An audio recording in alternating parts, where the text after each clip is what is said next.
Yes, Guardians of the Galaxy Volume 3 is finally here. Without a doubt, the Guardian series is by far my favorite of all the MCU properties.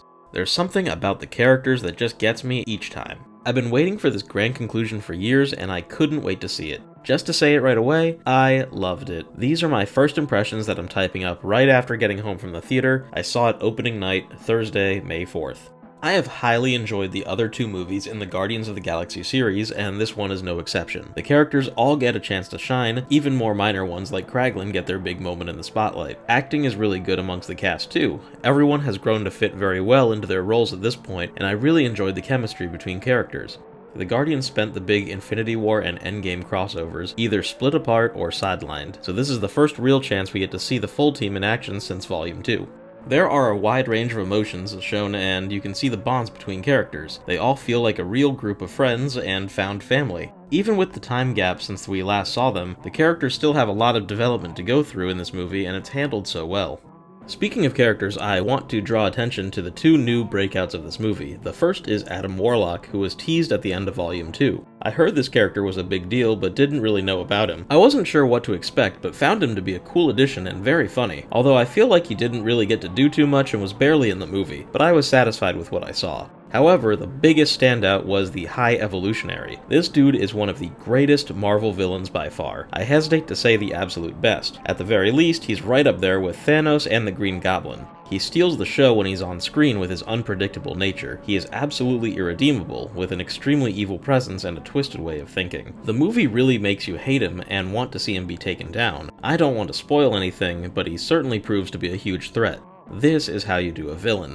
On a more technical aspect, the movie has great effects and visuals. The costumes and makeup are so well done, with more practical effects as opposed to CGI, making a huge difference. It's so much better when something real is actually there in front of the camera. The CGI here is also a step up compared to the other more recent Marvel projects. Lately, a lot of stuff has looked very off, dare I say terrible, but not here. The set design is absolutely beautiful and is unique among other Marvel movies, thanks to the fantastical worlds possible with the deep space setting. It has this amazing visual style filled with so much color and imagination. For lack of a better term, it really is like it's right out of a comic book.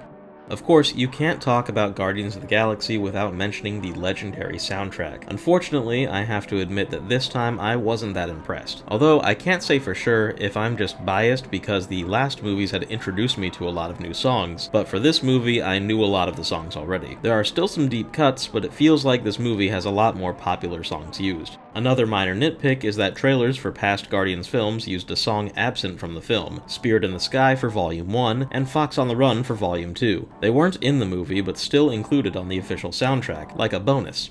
This time, the songs used in both trailers are actually used in the film, so it feels like we're missing out on two songs. Maybe I'm just weird, because of course, this is just a nitpick having nothing to do with how the songs are used in the movie. I'll also say that as far as the soundtrack goes, it isn't as integrated into the scenes and plot as well as the first two movies, feeling more like background music. Both of the other movies name-dropped plenty of songs and artists, while Volume 2 had large scenes using the music, even using one song's lyrics as part of the script. This time, the tracks get cut short or kept quiet a lot more often without just letting the song play. Nobody does needle drops like James Gunn, but I feel like this soundtrack might be the weakest of the three in terms of track use in movie. Don't get me wrong, it's still an absolute killer soundtrack, I just think maybe it could be better.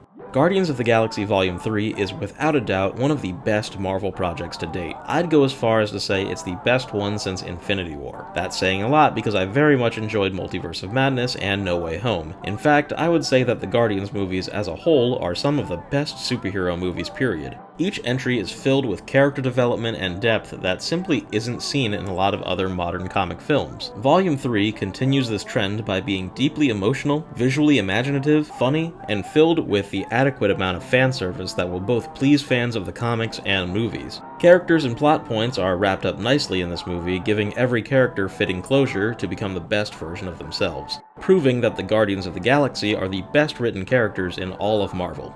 I absolutely loved Guardians of the Galaxy Volume 3. I love these characters, and it was a blast getting to see them have one last ride. I laughed, I was surprised, and I may have cried a little. It hit me right in the heart. I may be a little biased towards the Guardians, but I don't care. I will be buying this movie, and that's my rating. It's not only a great superhero movie, but a damn good film as well. I cannot wait to add this to my collection.